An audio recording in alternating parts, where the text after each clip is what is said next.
A lot of you guys are feeling in opposition to where, you guys like, oh, well, I don't want to go there with my energy. I don't want to really kind of, I'm not going to give that too much energy. I'm going to take a step back from that. And Spirit's like, well, maybe you need to stand up against and fight against it. And you can feel that impulse and you can feel that somewhat rage. And I don't want to say rage in a sense that's chaotic, but there's like a zeal, a zest that says, I got to do something. I want to do something, but I don't want to be negative. I don't want to be negative. It's the resistance of doing what's best for you is what is negative. Standing up for yourself is positive. It's empowering, especially if you are in the essence of truth. If you're in the essence of falsehoods or essence of negative energy or dishonest energy or ego, well, then that'll be a negative result. But if someone is opposing you and there's opposition and it's time for you to stand up and take action and not allow yourself to back down, and you're standing in the essence of truth and what is right, then you will succeed. So those of you who need to stand up, take that stand now. Understand when you're standing in truth, you're going to succeed, especially if you're doing to empower yourself and to stop the forces that are opposing you. You're going to have to stop it yourself by saying to yourself, well, I don't want to give my energy to it. I don't want to be negative. Karma will take care of it. That's wrong. Because that karma will keep coming to you if you continue that cycle. If you don't shut down that energy, you'll keep repeating the attraction of that energy, which means you'll continue the karma yourself. And therefore, you're saying to that energy or the universe or God that is okay, that they can do that energy to me. I'm just going to let it, I'm going to allow it. I'm not going to do anything about it. You can't do that. You got to take a stand energetically.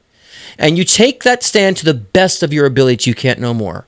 And this way you are telling yourself, I will push for myself, the pride of myself. I will push for what is true and what is correct. And have that, I would say, strength within to push away those things that are coming at me. Because if someone's going to attack you in a physical sense, you'll do everything you can to fight against it.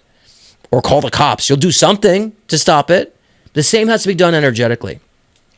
Now, those of you who are feeling massive opposition and you're pushing too hard, you need to learn how to take a step back.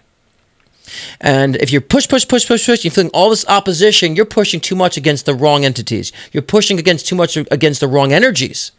And so you're going to feel a lot of opposition because you're the force that's actually trying to push you things that is bringing chaos, that's creating more chaos. So you guys have to be aware when you're pushing too much and how to take a step back.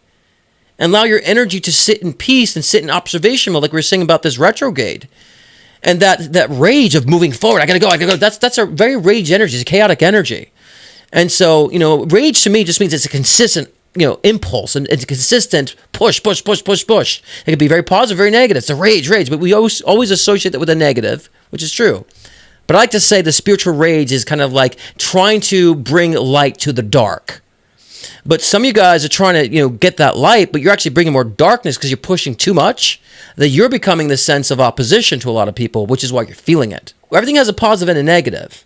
You can have a rage, but that rage is like, I have a rage for justice. I have a rage for what is right. I'm sick of this injustice that's happened. I need to take a stand. That could be a very positive expression. Or that rage could just simply be, I got to get things done. And so you create opposition. You're creating the chaos unconsciously. Be aware of that. It's very important. I say this all the time with positive and negative energy, that taking a stand, pushing against something is not negative. We have to take our energy and to create an impact and make a dent in certain aspects and areas. We need to take that light and shine it on the negative. By not doing anything, we're not shining a light on anything. It's a subconscious allowing. It's a passive allowing of that negativity, that chaotic energy. It's our job, if you want to be a person of the light, it's our job to take that fragmentation, take that chaos, and make sense of it and put it together and create peace out of it. A peace, one piece. Peace as an IECE and peace as EACE. Okay? Both peace we need to create and bring things together, calm things down and bring harmony. That is our job. And too many spiritual people are actually unconsciously creating a lot of chaos. And there's people who are so passive, they're creating chaos because they're being too passive. Every time I'm pushing, it's like, take a step back. And then I feel the natural energy pushing me, right? Feel the natural energy, the natural zeal pushing. Guys differentiate between the two, between push of need versus push of passion.